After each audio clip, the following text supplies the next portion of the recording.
말씀의 제목 같이 나눕니다. 왜 예수인가? 왜 예수인가? 아멘. 주님의 말씀을 통하여 여러분의 삶 속에 놀라운 변화와 회복이 있기를 축복합니다. 우리 작으신 분 축복의 인사를 나눕니다. 주님의 은혜로 크게 잘 되실 겁니다. 크게 잘 되실 것입니다. 아멘. 믿음의 산소망을 붙드시고 주님 안에 거하시길 바랍니다. 이제 해피데이 축제를 2주 앞두고 있습니다. 마지막까지 여러분이 품은 사랑하는 내 가족, 내 형제, 친구와 지인들이 주님을 만나는 감격 속에 함께 누릴 수 있도록 오늘도 예배 속에 먼저 여러분의 영혼이 은혜와 성령으로 충만할 수 있기를 바랍니다. 오늘 저는 여러분들과 함께 말씀의 제목처럼 우리는 왜 예수를 믿어야 하는가? 우리는 왜 예수를 전해야 되는가? 그 주님은 나와 어떤 관계가 있는가? 이런 확실한 신앙의 정체성을 가지고 복음의 본질을 붙들 수 있는 힘이 함께 하시길 바랍니다.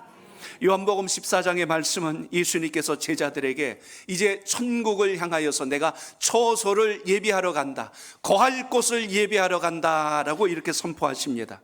그런데 오늘 이렇게 선포하신 이유가 있어요.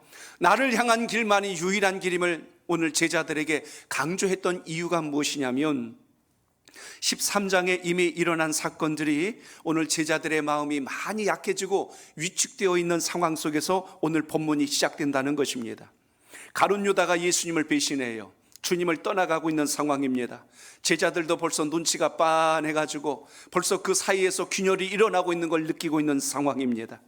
예수님이 죽으러 가신다니까 베드로가 주여 그럴 수 없나이다, 내가 주님께서 죽게 내버려 두지 않겠습니다 하고 큰 소리로 그 앞을 가로막자 예수님은 뜻밖의 말씀을 하시죠. 내가 닭 울기 전에 나를 3번 부인하리라, 사탄아 내 뒤로 물러가라 하고 예수님께서 호되게 베드로를 책망하십니다. 베드로도 나름 제자들 가운데는 가장 수제자로서 으뜸이 되었는데 거기에 주님의 책망을 들으니 얼마나 민망하고 무안했을까요? 주여 저는 그런 생각이 없습니다. 그런데 주님께서는 벌써 앞으로 되어질 일들을 다 알고 계셨던 것입니다. 제자들의 마음이 의기소침해졌어요. 주님은 가신다고 하고 제자들의 마음속엔 불안과 염려가 쌓이기 시작합니다. 그래서 오늘 예수님께서 제자들에게 위로를 주십니다. 용기를 주시고 바른 길이 무엇인가를 오늘 선포하는 말씀이 오늘 본문 속에 나타나요. 그런데 오늘 제자들이 아직까지 뭘 모르고 있었냐면 예수님의 죽으심, 또 예수님의 부활하심에 대해서 아직도 확신이 없었기에 오늘 주님께서 하시는 말씀이 도대체 무슨 뜻인지 이해를 하지 못하고 있는 겁니다. 초소를 예비하러 가신다고 하니까 제자들이 예라고 대답은 했지만 도대체 어디로 가신다는 걸까? 혹시 제자들의 마음속에는 여러 가지 궁금증이 생깁니다. 학교에서 수업을 하다가 선생님이 그래요. 다 알았지? 그러면 학생들이 뭐라고 그래요? 네 그럽니다. 그럼 다음 하고 진도가 나갑니다. 근데 다 알았을까요? 아니에요. 모르는데 저기요 하고 손을 들었다가는 망신을 당하거나 선생님한테 혼이 날까 겁이 나서 그냥 입 꼭 다물고 그냥 가만히 그냥 넘어가는 경우들도 있어요. 근데 오늘 제자들 가운데 그 궁금증을 그냥 넘어가지 않는 제자가 있습니다. 누구냐면 도마였어요. 우리는 도마 그러면 이렇게 이야기합니다. 의심 많은 도마 그래요. 믿음이 없는 도마처럼 이야기합니다. 왜냐하면 예수님께서 부활하셨을 때 도마가 뭐라고 그래요? 나는 그 주님의 못자국을 만져보기 전에는 믿을 수 없겠다. 그분이 정말 살아나신 분인지 다른 사람인지 나는 확인해보고 싶겠다. 사람들은 야 너는 어떻게 이렇게 믿음이 없냐 꾸짖을 수 있을 겁니다. 그런데 도마의 신앙을 우리가 믿음 없는 신앙으로 보셔는 안 되는 것은 확실하고 정확한 신앙을 요구하는 도마의 자세를 우리가 봐야 한다는 것입니다.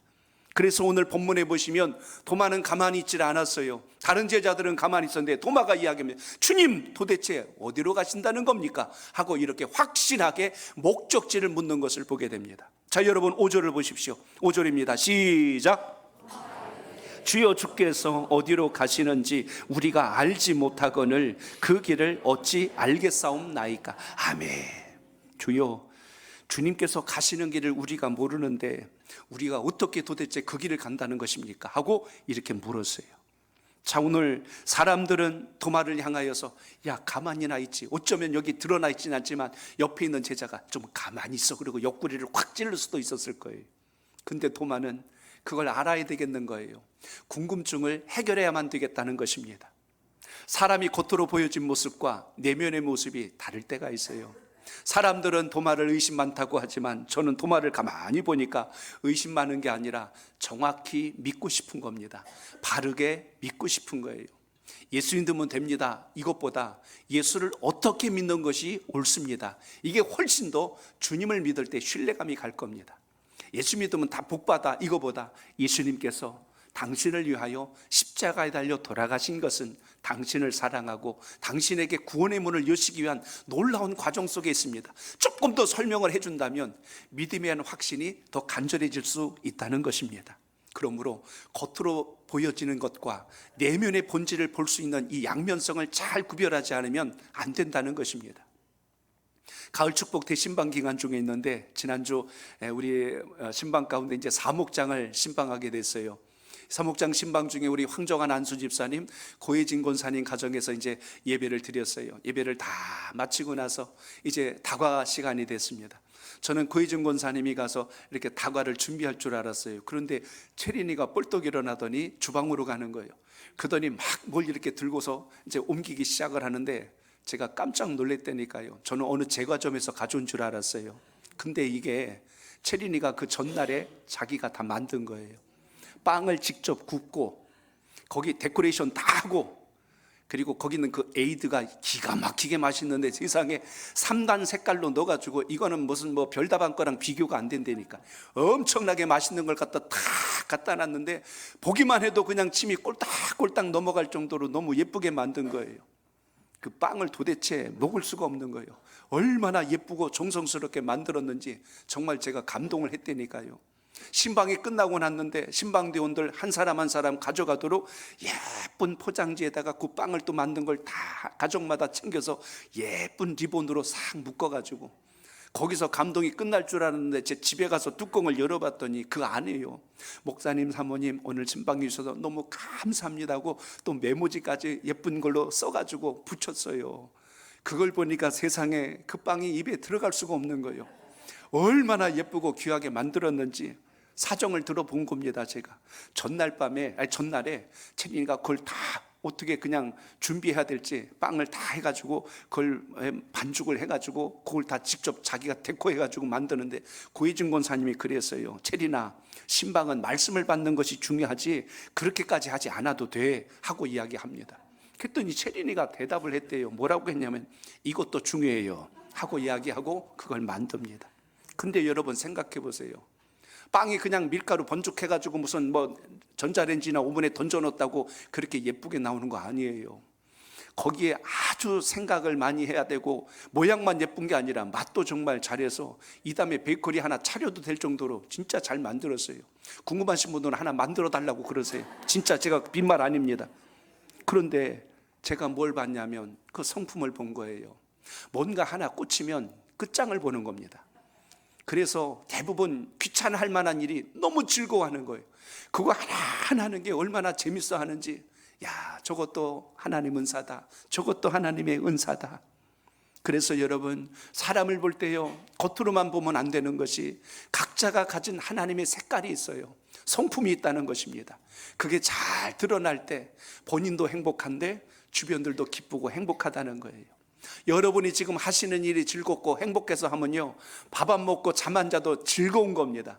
근데 지금 하는 일이 고달프면요, 너무너무 모든 게 만사 귀찮고 불평만 나갈 것입니다. 제가 지금 도마를 가만히 묵상하다 보니까 그걸 발견한 겁니다. 사람들은 의심 많은 도마라고 하지만 도마는 확실하게 믿고 싶은 겁니다. 정확하게 믿고 싶은 겁니다. 주님, 도대체 주님께서 가신다고 하는 길이 어딘지 우리가 알 수가 없습니다. 도마는 자신이라고 표현하지 않고 5절에 보니까 우리가 알지 못하거늘, 다른 제자들은 입 꾹 다물고 있었는데 대변에서 이야기하듯이 우리들이 그걸 모르고 있습니다. 어떻게 보면 다른 무리들과 달리 주님과 3년을 가까이 다녔던 이 제자들은 오히려 그걸 좀 알았으면 좋겠다는 그 간절한 마음을 오늘 표하는 것을 보게 됩니다. 여기에 대해서 주님은 도마를 나무라지 않았어요. 그리고 오히려 그의 마음을 시원케 하는 놀라운 답변을 오늘 제시합니다. 자, 오늘 6절을 읽겠습니다. 6절 시작. 도마가 이르되 예수께서 이르시되 내가 길이요 진리요 생명이니 나로 말미암지 않고는 아버지께로 올 자가 없느니라. 아멘. 오늘 이 말씀을 중심하여서 여러분의 신앙과 믿음의 본질이 회복되는 은혜가 있길 바랍니다. 사람들은 자기가 가는 길이 무엇인지 안다면 그렇게 걱정하거나 염려하지 않을 겁니다. 그러나 내일을, 한 달 후를, 1년 뒤에 내 모습이 어떻게 될지 사실은 정확히 아는 사람들이 없습니다. 자기가 계획한 대로 인생의 길이 그대로만 간다면 얼마나 좋겠어요. 그 길을 바꾸시고 새롭게 하시는 것이 주님의 섭리라는 것을 보게 되는데, 그래서 이 세상은 너나 할 것 없이 나의 길이 무엇일까, 인생의 길이 무엇일까에 대한 궁금증을 가지고 있습니다. 4대 성자라고 했던 공자가 그런 이야기를 합니다. 아침에 도를 들으면, 여기서 도가 길도자를 씁니다. 도를 들으면 저녁에 죽어도 좋다, 이렇게 이야기합니다. 아침에 내가 인생의 바른 길이 무언가를 깨닫게 된다면 나는 오늘 죽어도 좋다는 거예요. 그런데 공자의 말 속에는 아직도 그걸 내가 찾지 못했다는 겁니다. 도대체 그 길이 무엇인지, 그 도가 뭔지를 모른다는 거예요. 석가모니는 그 도라는 것을 찾기 위하여 집을 가출하여 10년을 방황합니다. 그래도 그 길을 끝까지 찾아내지 못하죠. 오늘 우리의 삶 속에서 많은 인생에서 성현들이 하는 것이 길이 무엇일까, 인생이란 무엇일까, 이 궁금증과 이 대답을 여러 가지로 이야기를 해요. 그런데 오늘 주님 말씀을 통해서 우리가 발견해야 될 것이 있습니다. 누군가는 그 길을 깨닫기 위해서 이게 길일까 저가 길일까 제시하는데, 오늘 주님께서는 다른 말씀을 하지 않습니다. 그냥 스스로 내가 길이다라고 바로 길 자체임을 선언한 것을 기억하시기 바랍니다. 그렇기 때문에 오늘 도마가 마치 우리 인생을 대변하듯이 정직하게 물은 겁니다. 우리의 인생의 길이 과연 무엇입니까? 주님께서 가신 그 길을 우리가 어떻게 가야 됩니까? 오늘 이걸 직접적으로 질문한 겁니다. 예수님을 오래 믿는 사람이나 처음 믿는 사람이나 예수님이 누구세요? 라고 물으면 선뜻 빨리 대답하기가 쉽지 않아요. 예수님이요? 하고 하면서 생각이 참 많아집니다. 그래서 이야기하죠. 나를 위하여 십자가에 달려 죽으시고 부활하신 분이 예수님이십니다. 가장 우리가 쉽게 이야기할 수 있는 부분입니다. 자, 그렇다면 여러분, 우리를 뭐라고 그래? 그리스도인이라고 합니다. 그리스도인이라면 예수님께 속한 사람, 주님을 믿는 사람, 주님의 뜻대로 사는 사람. 그런데 그리스도를 여러분의 주인으로 삼고 있다면 지금 우리의 삶이 어떠해야 할까를 생각해 보시기 바랍니다. 신앙을 여러분, 아는 것과 믿는 것이 다르다는 걸 우리가 잘 인지할 수 있어야 합니다. 아는 것을 믿는다고 착각하면 안 됩니다. 아는 것은 삶의 변화를 일으키질 못합니다. 그런데 믿으면 삶의 근본이 달라지거든요. 예수 믿는 사람들은 그래서 근본의 변화가 일어납니다. 오늘 그 믿음이 여러분 속에 있기를 바랍니다. 나 예수님 알아요. 그래요. 아는 것은 지식입니다. 지식은 사람을 바꾸는 게 아니라 그게 내 것으로 바뀌었을 때 삶의 근본이 변화된다는 것입니다. 그렇기 때문에 오늘 본문에 보시면 예수님의 제자들이 지금 모르는 게 있다는 거예요. 도대체 주님 가신 그 길이 어떤 길입니까? 3년을 같이 주님과 따라다녔는데 초소를 예배하러 어디로 가신대요? 주님 가신 거기가 저희는 모르겠습니다. 이렇게 지금 제자들이 솔직하게 묻자 주님께서는 오늘 그것에 대한 확실한 대답을 복잡하고 어렵게 말씀하지 않았어요. 딱 한 절 되는 이 구절 속에 우리가 신앙하는 이유, 우리가 예수님을 믿어야 하는 이유, 우리가 예수님을 전파해야 되는 이유, 이게 이 한 절 안에 다 들어가 있다는 것입니다. 우리가 안다고 하는 것이 얼마나 편협되고 부족한가, 우리가 겉모습만 그리스도인이 되면 안 된다는 이유를 우리가 이 대목에서 보셔야 한다는 겁니다. 도마의 질문에 예수님은 정확하게 대답하십니다. 그래서 예수님이 뭐라고 하셨어요? 자, 저를 따라합니다. 예수님 자신이 길입니다. 아멘. 인생에 있어서 길이라는 건 크게 두 가지로 볼 수가 있어요. 하나는 통행을 위한 수단의 길이 있습니다. 자동차가 가는 길이 있고 하늘로 가면 비행기가 나르는 그런 비행기 노선이 있습니다. 바다에는 배가 다니는 뱃길이 있어요. 바다가 넓다고 아무데로나 막 다니는 거 아니에요. 바다도 배가 가는 길이 지도로 그려져 있고 그 뱃길을 따라 가야 합니다. 비행기도 하늘이라고 마음대로 다니면 안 되고 각 영토를 지나갈 때 신고해야 되고 나갈 때 무전초조해야 되고, 그래서 안전한 길들이 다 예비되어 있는 것을 우리가 기억합니다. 마치 이 땅의 모든 길들은 사람의 몸으로 치면요, 이 동맥과 같아요. 피가 흐르는 통로와 같습니다. 동맥 끊어지면 큰일 나죠. 나라가 발전하고 잘 부강하려면 길이 잘 나 있어야 합니다. 왜 모든 길이 로마로 통한다고 했냐면 그 로마는 그 길을 통하여 세계 정복을 꿈꿨어요. 거기에 문화와 문명과 모든 그 힘들이 그 도로를 통하여 이어진 것을 보게 됩니다. 우리나라도 박정희 정권 때 경제개발 5개년을 시작하면서 시작했던 첫 번째 사업 경부고속도로입니다. 제일 먼저 길을 내는 거예요. 길이 잘 뚫려야 무역이 됐던 사람이 왕래가 됐던 어떤 일이든지 시작되기 때문에 길을 내는 게 그렇게 중요했습니다. 그리고 그 다음에 일어난 일이 뭐예요? 자동차 산업이었어요. 차가 모든 운송수단과 함께 모든 경제개발에 발 역할을 해주기 때문에 이게 중요합니다. 근데 전 세계적으로 우리나라가 탁월한 게 하나 있어요. 바로 내비게이션입니다. 이게 정말 대단한 거예요. 우리나라는 한 달 단위로 계속 업데이트가 돼, 계속 바뀌는 거예요. 이게 가능한 나라는 전 세계적으로 흔치 않습니다. 누군가 그러더라고요. 인생의 길을 잃지 않으려면 두 여인의 말을 잘 들어야 된다. 하나는 아내의 말을 잘 들어야 되고 또 하나는 내비게이션에서 나오는 여성의 말을 잘 들어야 인생의 길을 잃지 않는다. 그렇게 이야기해요. 저도 공감합니다. 오늘 살아가면서 여러분, 우리가 길을 잃지 않는 가장 지혜로운 방법, 오늘 주님의 말씀이 여러분의 삶 속에 함께 하시길 축복합니다. 그리고 오늘 본문에서 말씀하지요. 사람이 사람답게 살기 위해서는 그 살아야 할 도리를 알아야 되는데 우리가 이것을 도라고 이야기합니다. 간혹 지하철이나 길을 가다 보면 어느 분들이 아주 다정스럽게 다가와서 그러더라고요. 저 선생님 무슨 좋은 일이 있지 않은가 모르겠어요. 그래서 왜요? 그랬더니 혹시 도를 아십니까? 그래요. 그 도가 그 도 아닙니다. 여기서 말한 도는 그 도가 아니에요. 윤리 도덕적으로 지켜야 될 기준에 대해서 세상은 도라고 이야기합니다. 그게 길도자를 쓰는 거예요. 그래서 여러분, 이 길이라는 의미를 볼 때 사람이 동물과 가장 큰 차이가 있다면 사람은 도가 무엇인지를 인지합니다. 옳게 사는 게 무엇인지, 바르게 사는 것이 무엇인지. 그러나 짐승은 사는 방법이나 행동이 본능에 따라 움직여요. 자기 새끼, 자기 동족을 지키기 위해서는 어떻게든지 최선을 다합니다. 그러나 윤리 도덕과 체면적인 부분에 있어서는 동물은 그건 없어요. 그런 면에서 본다면 오늘 도마의 질문에서 주님은 내가 곧 길이다라는 것이 왜 중요할까요? 이 세상에 성인이라고 하는 사람들, 이 세상에서 지혜롭다고 하는 모든 사람들이 길을 제시는 합니다. 이게 길이다, 이게 진리다. 그런데 놀랍게 전 세계적으로 전무후무한 일이 있어요. 예수님만이 오늘 뭐라고 말씀해요? 그냥 내가 길이다 이렇게 선언합니다. 이쪽이 길이다가 아니라 내가 길이다.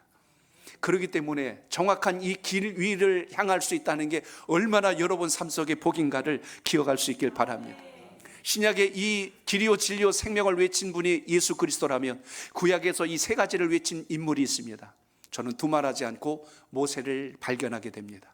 모세가 기록한 신명기 말씀에서 모세가 오늘 예수님과 똑같은 이야기를 하게 되는데 오늘 그걸 좀 찾아봤어요. 신명기 5장 32절로 33절 보세요. 자, 같이 읽습니다. 시작. 그런즉 너희 하나님 여호와께서 너희에게 명령하신 대로 너희는 삼가 행하여 좌로나 우로나 치우치지 말고 너희 하나님 여호와께서 너희에게 명령하신 모든 도를 행하라. 그리하면 너희가 살 것이요 복이 너희에게 있을 것이며 너희가 차지한 땅에서 너희의 날이 길리라. 아멘. 모세는 하나님께서 명하신 도에 관하여 말합니다. 참길이 이거다 이야기합니다. 너희가 좌로나 우로나 치우치지 말고 하나님 여호와께서 너에게 명령하신 모든 도를 행하라. 그러면 살 것이요, 그러면 복을 받을 것이요, 그러면 그 땅을 차지할 것이며 그곳에서 너희의 생명이 길리라. 네 가지 축복을 이야기합니다. 그러므로 오늘도 여러분의 신앙 속에 우리가 왜 예수 그리스도인가, 왜 우리가 주님을 자랑하고 왜 주님을 전해야 되는가, 이 길 외에는 없기 때문에 오늘 주님을 전파하며 그것을 우리의 심령 속에 새기는 은혜가 있기를 축복합니다.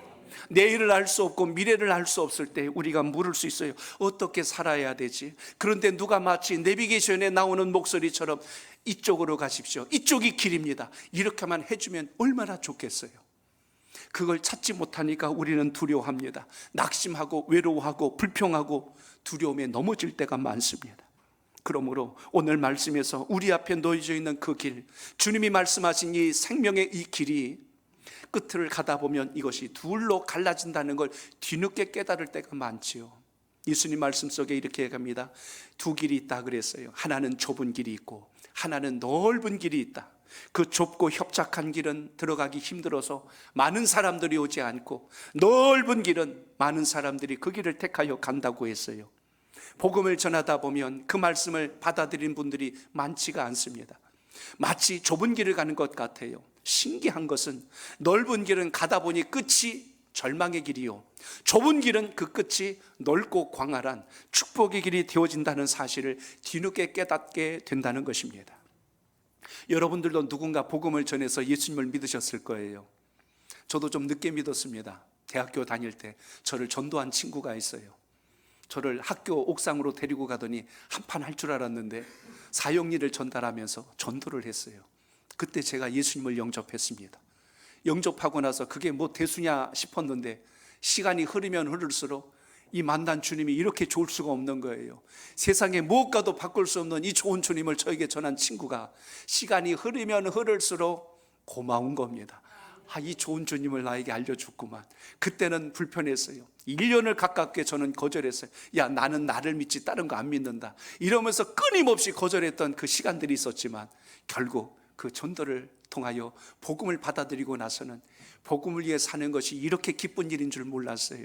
오늘 여러분이 만난 그 좋은 주님을 여러분 안에서 묻어두지 마시고, 여러분이 그렇게 사랑한다고 하는 내 가족, 내 형제 이웃에게 전파할 수 있기를 축복합니다. 그게 우리의 사명이고 복음의 빚진 자의 모습이에요. 나는 이렇게 좋은데 하고 여러분 숨겨두는 것이 아니라 그 기쁨과 감격이 살아 있어야 함을 오늘 말씀 속에서 발견할 수 있기를 바랍니다. 그 좁은 길이 하나님 나라 천국을 향한 길이요, 그 넓은 길은 우리의 인생에 가장 불행해질 수밖에 없는 길이라는 것을 우리가 알았다면 어찌 이것을 덮어둘 수 있겠습니까? 그렇기 때문에 인생의 참된 길을 걷기 원한다면 예수님 앞으로 나와야 옳습니다. 그게 맞다는 것입니다. 그때 우리의 인생의 걱정도 근심도 모든 염려도 해결하시는 주님의 역사가 시작됨을 오늘 잊지 않길 바랍니다. 아는 자가 되지 마시고 믿는 자가 되시길 축복합니다. 옆에 계신 분에게 확인해 주시기 바랍니다. 아는 자가 되지 말고 믿는 자가 됩시다. 시작. 믿는 자가 됩시다. 아멘. 속으로 너나 잘하세요 그러지 말고 하나님께서 주신 은혜대로 살겠다는 결심이 우리 속에 항상 살아있기를 바랍니다. 그래서 오늘 예수님은 길만 이야기하지 않았어요. 또 하나를 이야기하십니다. 저를 따라합니다. 예수님 자신이 진리입니다. 주님은 오늘 진리를 설명하신 분이 아니라 진리 자체라고 말씀합니다.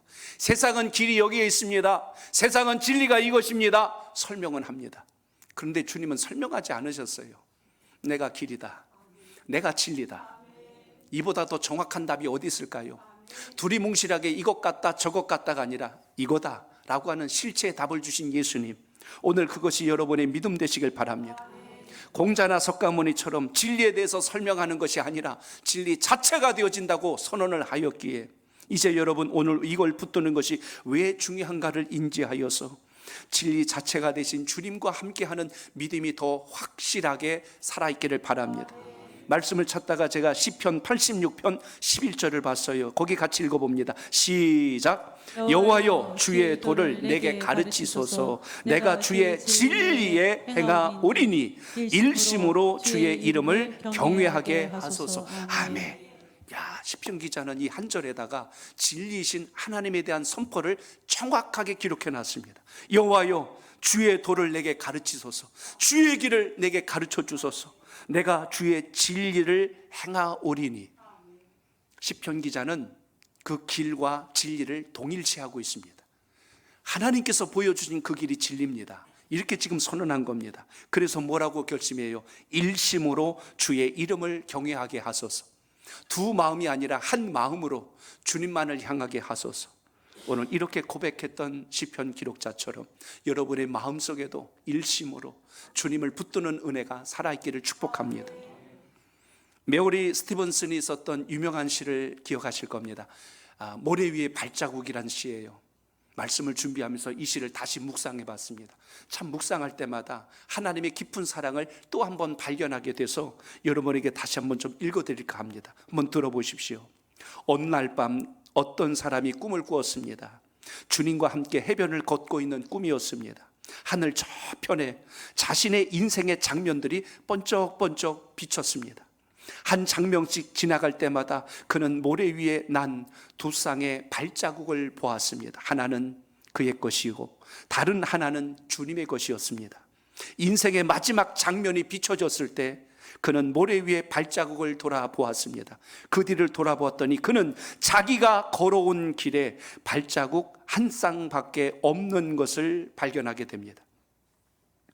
그때가 언제인가를 보았더니 그 인생에서 가장 어둡고 가장 슬픈 시기였음을 그는 알고 있었습니다. 그것이 몹시 마음에 걸려서 주님께 이렇게 기도합니다. 주님, 주님께서는 제가 당신을 따르기로 결심하고 나면 항상 저와 함께 동행하신다고 하지 않으셨습니까? 그런데 지금 돌아보니 제 삶의 가장 어려웠던 시기에는 한 쌍의 발자국, 제 발자국밖에 없었습니다. 제가 주님을 가장 필요로 했던 그 시기에 주님께서는 왜 저를 버리셨습니까? 그때 주님의 음성이 오늘 그 청년에게 들려집니다. 나의 소중하고 소중한 아들아, 나는 너를 사랑하기 때문에 너를 버린 적이 없다. 내 시련과 고난의 시절에 한 쌍의 발자국만 보이는 것은 내가 너를 업고 간 때였기 때문이다. 우리 찬송을 같이 불러봅니다. 하나님 한 번도 나를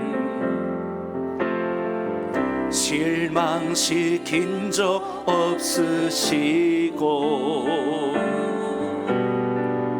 언제나 공평과 은혜로 나를 지키셨네. 지나온 모든 세월들, 지나온 모든 세월들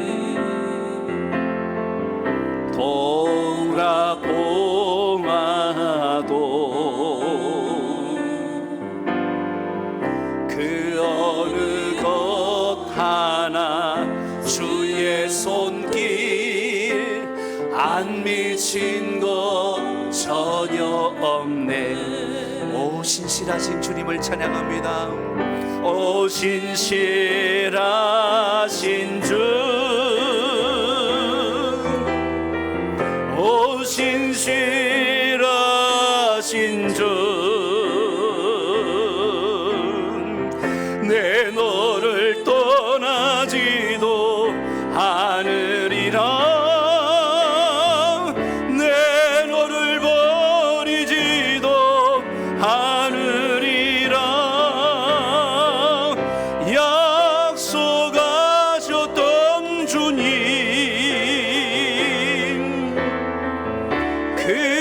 약속을 지키사 이후로도 영원토록 나를 지키시리라 확신하네. 아멘. 지금이야 먹거리가 풍성하여서 금방 슈퍼를 가면, 마트를 가면 먹을 것을 구할 수 있습니다. 어렸을 때 놀이터에 가면 어떤 친구가 아이스크림을 들고 오든지 사탕 하나를 들고 오면 주변에 친구들이 몰려옵니다. 그리고 침을 꼴딱꼴딱 삼키면서 쳐다보지요. 그리고 이렇게 이야기합니다. 한 입만 그럽니다. 그러면 자기가 좋아하는 친구에게 너도 한 입, 이렇게 해서 한 입씩 주고 싫어하는 친구는 안 줘요. 언제까지 그 친구들이 붙어 있냐면 사탕이 다 녹아서 없어질 때까지 곁에 있어요. 근데 사탕이 없어지면 그 친구들은 다시 다 떠나갑니다. 사회생활을 하다가 좋은 일이 생겨요. 승진을 하고 사업이 잘 되고 건강할 때 함께 술 한잔 하자고 몰려서 주변에 바글바글한 친구들이 있습니다. 함께 운동하자고, 함께 음식 나누자고, 함께 여행 가자고 그러면 바글바글 몰려들 때가 있어요. 그런데 내가 일단 인생의 어려운 시기를 만납니다. 고독하고 슬프고 소외당한 그때에 그 곁에 남아있는 사람들이 없더라고요. 다 주변을 하나씩 둘씩 떠나가고 함께 하려고 하지 않습니다. 그런데 그 가장 힘든 시간에 내 허리를 손으로 감싸 안고 내 떨리는 손을 붙들어주며 무너진 어깨를 안아주며 내가 너와 함께 한단다, 내가 너와 동행하고 있단다, 이렇게 말씀해 주시는 우리 주님께서 여러분과 함께 하심을 잊지 않길 바랍니다. 그 주님이 우리가 믿고 있는 예수 그리스도 주님이십니다. 주님은 오늘 길이라고 말씀해 주셨고, 주님은 우리에게 진리라고 선언해 주셨습니다. 그 주님을 믿고 따르는 일이 이 땅의 그 어떤 것과도 비교할 수 없다는 것을 오늘 기억하시길 바랍니다. 미국 남북정전 당시 문필가이며 장군이었던 유엘리스라는 인물이 있습니다.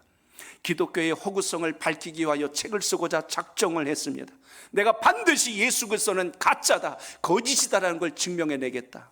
그 마음을 가지고 그 생각을 만인에다가 공부하려고 자기의 가장 가까운 지인 친구와 함께 2년 동안 예수 그리스도에 관한 모든 자료들을 도서관을 통하여 모든 자료들을 다 모았어요. 그리고 그것이 잘못되었다는 것을 이제 기술하기 위하여 책을 쓰기 시작했습니다.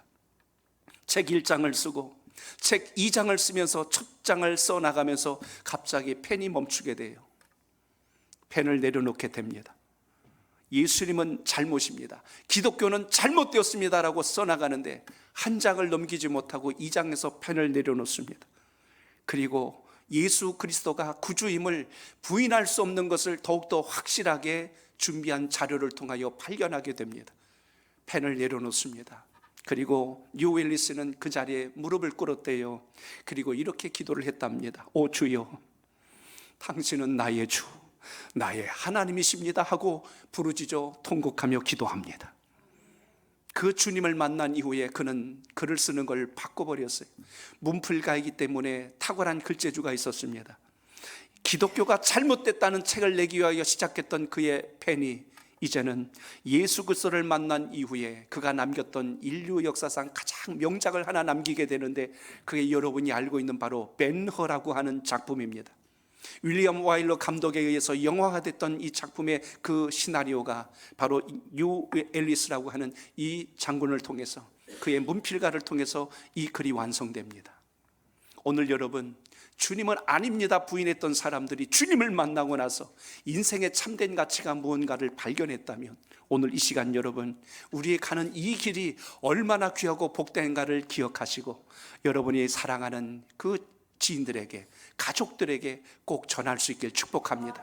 언젠간 믿겠지 하는 막연한 생각이 아니라 오늘이 아니면 언제 들을 수 있을까, 이 사모하는 마음이 여러분 속에 있기를 바랍니다. 그래서 오늘 예수님은 한 가지를 더 언급해 주셨어요. 저를 따라합니다. 예수님 자신이 생명입니다. 인생의 행복은 생명의 길을 선택할 때 가치가 있습니다.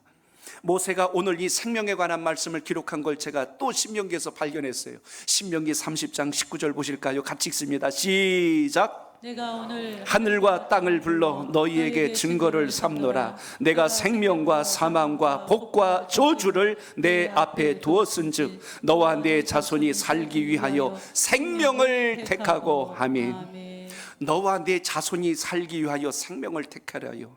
오늘 여기 보니까요, 오늘 뭘 이야기합니까? 생명과 사망과 복과 저주를 우리 앞에 두었답니다. 생사화복이 하나님의 주권적 섭리에 있다면 여러분과 여러분의 가문과 여러분의 가족과 후손들이 잘 되는 그 길, 생명을 붙드는 역사가 있기를 축복합니다.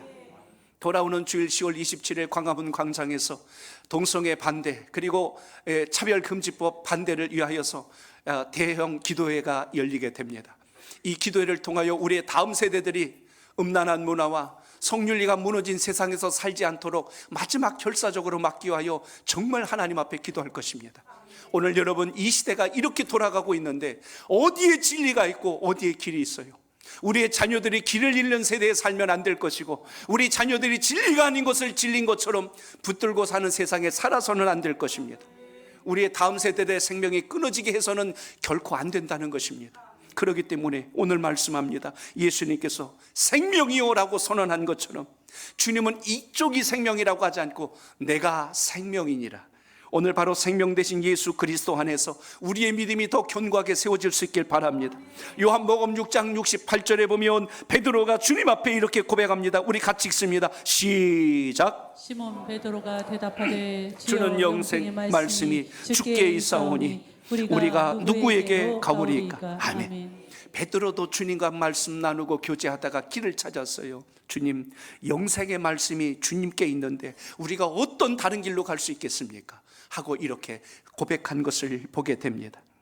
요한도 예수님께서 영생이 되신다는 것을 요한 1서에 정확하게 기록해 놓았습니다. 여러분 요한 1서 5장 11절 12절까지 끝으로 한 번 더 읽습니다. 시작. 또 증거는 이것이니 하나님이 우리에게 영생을 주신 것과 이 생명이 그의 아들 안에 있는 그것이니라. 아들이 있는 자에게는 생명이 있고 하나님의 아들이 없는 자에게는 생명이 없느니라. 아멘. 다 같이 예배를 드리는 것 같지만 주님을 인격적으로 만나지 않으면 이 생명이 그 안에서 일어날 수가 없습니다. 같은 노래도 누가 부르냐에 따라 느낌과 감동이 다르듯이 예수 그리스도를 만난 사람들 가운데는 지식으로 만난 사람도 있고 이론적으로만 아는 사람이 있지만 인격적으로 만나서 삶이 바뀌어진 사람도 있다는 겁니다. 오늘 여러분의 신앙과 믿음이 주님을 이렇게 만나서 변화된 삶이 되시길 바랍니다. 예수 믿는 척 겉에만 주님 믿는 사람인 것처럼 사는 것이 아니라 지난주 말씀드린 것처럼 그리스도인이면 다 그리스도인이냐? 그리스도인다워야 그리스도인이지. 하나님의 사람이면 다 하나님의 사람이냐? 하나님의 사람다워야 하나님의 사람이지. 오늘 이처럼 여러분 표면적 그리스도인이 아니라 이면적 우리의 마음과 심령이 진정한 그리스도인으로 살아갈 수 있는 그 힘, 주님의 생명이 여러분 속에 살아있기를 축복합니다. 언어라는 것이 말로 끝나는 것이 아니라 내면의 의미를 이해할 수 있어야 돼요. 저는 여성분들과 대화하려면 좀 심도 깊게 묵상하지 않으면 오해할 수가 있어서 깊이 있는 것을 이해할 수 있어야 되는데 어느 두 여자친구들이 대화하는 이야기를 좀 소개할까 해요. 한 친구가 이렇게 이야기했대요. 야, 나 못생긴 것 같지? 하고 이렇게 이야기했어요. 친구들끼리 이렇게 이야기하면 그 대화를 잘 해석해야 됩니다. 한 친구가 이렇게 이야기해요. 아니야, 너 괜찮아. 여성들만 이해할 수 있는 대답입니다. 이건 못생겼다는 거예요. 그러니까 위로하는 이야기입니다. 아니야, 너 괜찮아. 공감해주는 친구가 있어요. 무슨 말이야, 너 정도면 이쁜 거지 하고 위로합니다. 그런데 사실일 때가 있어요. 사실을 말할 땐 이렇게 이야기한대요. 뭐래 미친년아, 짜증나, 이렇게 얘기해요. 이거는 진실이란 이야기예요. 사실이란 이야기입니다. 예수를 믿고 신앙할 때 여러분이 예수 믿는 척하는 사람이 아니라 정말 그리스도인이 되시길 바랍니다. 아이, 그 정도면 됐어. 아이, 그 정도면 뭐 다 신앙들 그렇게 하는데 뭐 여기에 위로받으면 안 되지요. 너를 보니까 맞구나. 너를 보니까 맞구나. 이것이 여러분 고백될 수 있기를 축복합니다. 그래서 상대방을 보고 뭘 봐야 돼요? 나를 볼 수 있는 힘. 아, 나도 저렇게 예수 믿어야 되겠다. 나도 저렇게 예수 믿어야 되겠다. 오늘 이 고백이 여러분 가운데 오늘 살아날 수 있길 축복합니다. 좀 우리 용기를 내서 옆에 계신 분하고 인사합니다. 저와 같이 신앙하시면 됩니다. 시작. 차마 입이 떨어지질 않을 수 있어요. 그런데 주님, 그렇게 살게 하옵소서. 왜 가능할까요? 주님 만나면, 주님 믿으면, 주님과 함께하면, 길 되시고 진리가 되시고 생명 되신 주님과 같이 가시면 그 믿음이 인격적인 변화로 완성될 줄로 믿습니다. 성경의 인물 한 사람과 세상 가운데 있는 인물 한 사람만 소개하고 오늘 말씀을 맺고자 합니다. 복음서에 보면 예수님을 만난 사람 가운데 삭개오가 등장합니다. 그는 세리장이었습니다. 지금으로 말하면 세리서장급입니다. 그런데 그는 돈을 많이 벌었어요. 부자가 됩니다. 그리고 세상으로 본다면 권력을 가졌어요. 세상 사람들은 삭개오를 성공했다고 말합니다. 출세했다고 이야기합니다. 그런데 삭개오의 마음속에 만족이 없어요. 누굴 만나고 싶었냐면 예수 그리스도 주님을 인격적으로 만나고 싶었습니다. 그래서 그는 돌무화과 나무 위에까지 올라가서 주님이 지나가실 때까지 기다렸어요. 결국 주님이 그 앞을 지나가시다 삭개오를 바라봅니다. 그리고 그의 이름을 부르시죠. 삭개오야, 내려와라. 내가 오늘 너의 집에 유하여야 하겠다. 주변의 바리새인들, 서기관들이 가시 같은 눈을 뜨고 비난하기 시작합니다. 어찌 저 랍비가 저 죄인의 집에 들어가서 음식을 나누려고 하느냐 하고 비난의 소리를 퍼붓기 시작합니다. 누군가 여러분을 욕하고 비난하면요, 자존감이 약하면 금방 우울증에 빠집니다. 절망에 빠지죠. 그리고 시험 듭니다. 근데 영적 자존감이 건강한 사람들은 뭐래? 그거에 개의치 않아요. 본질을 붙드는 힘이 더 강해지면 세상의 소리에 위축되지 않음을 잊지 않길 바랍니다. 삭개오가 자기 집에 들어오신 예수님에게 뭐라고 이야기합니까? 주님, 제 재산의 반을 잘라서 가난한 자들에게 주겠습니다. 삭개오의 삶이 완전히 지금 바뀌고 있는 것을 보게 됩니다. 주님을 만나고 나니까 그동안 자기 인생의 전부인 줄 알았던 그 재물의 반을 잘라서 가난한 자들에게 주겠대요. 제가 세금을 걷는 중에 혹시 속여서 빼앗은 것이 있으면 4배를 쳐서 그들에게 다시 되갚겠습니다. 변합니다. 예수님 만나면 행동이 변하고 삶이 달라져야 돼요. 머리로 믿으면 생각만 하다 끝나지만 인격이 바뀌면 삶 자체가 변화가 시작된다는 것입니다. 오늘 여러분 주님을 만난 은혜 때문에 하나님께서 여러분에게 주신 은사와 재능이 주님께 영광이 되시길 바랍니다. 하나님의 나라와 영광을 위해서 내게 허락하신 주님의 은사를 사용하겠습니다. 오늘 그 지혜가 있기를 축복합니다. 말씀을 준비하다가 미국의 유명한 가수 엘비스 프레슬리에 대한 일화를 읽었습니다. 여러분이 잘 아시죠? 여기 구렛나루 쫙 이르고 볶음머리에다가 선글라스 딱 끼고 다리 하나 흔들어대면서 노래 한번 부르고 나면요, 그 수입이 이루 말할 수가 없어요. 제가 깜짝 놀란 것이 그가 원래 출발했던 처음 인생의 시작은 트럭 운전사였어요. 어느 날 우연히 콩쿨 대회에 나가게 됩니다. 거기서 노래를 불렀는데 그 노래가 너무 잘하는 것을 어느 매니저가 보고 그를 스카우트해 갔어요. 그리고 그가 유명한 가수가 됩니다. 유명세를 타기 시작하자 그가 노래 부르는 그 가금은 부르는 게 값이 됐어요.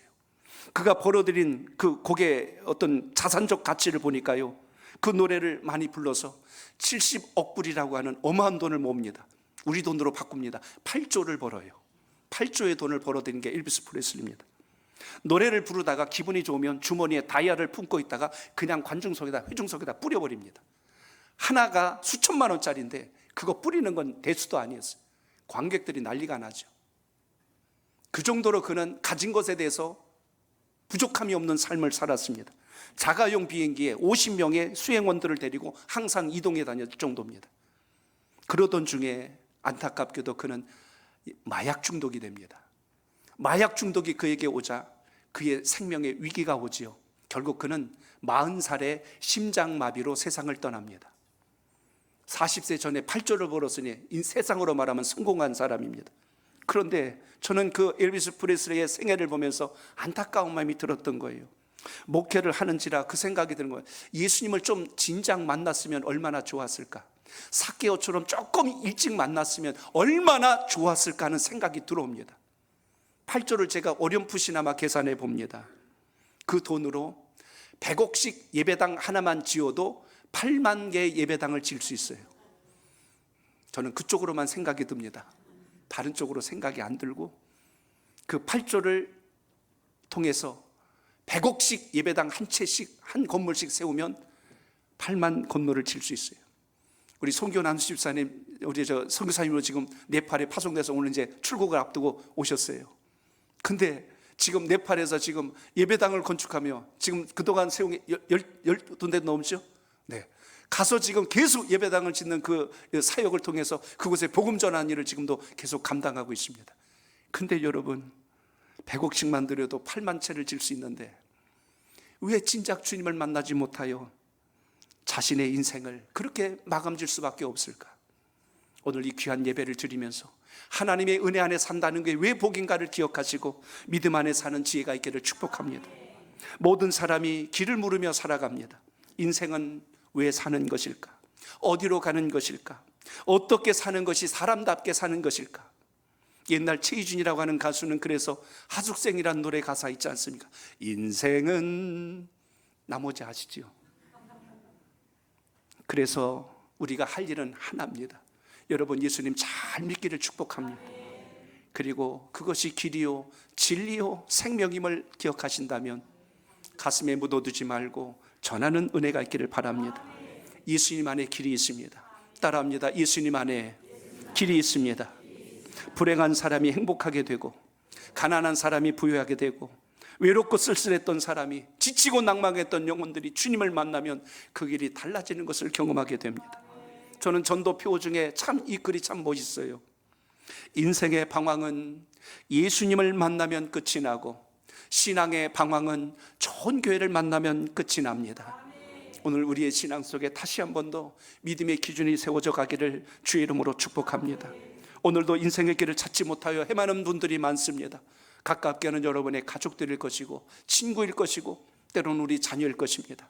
그들이 다시 주님을 만나서 하나님 안에서 거하는 진정한 복을 누리기까지 우리 포기하지 말고 열심히 복음을 전하며 나눌 수 있는 은혜가 있기를 주의 이름으로 축복합니다.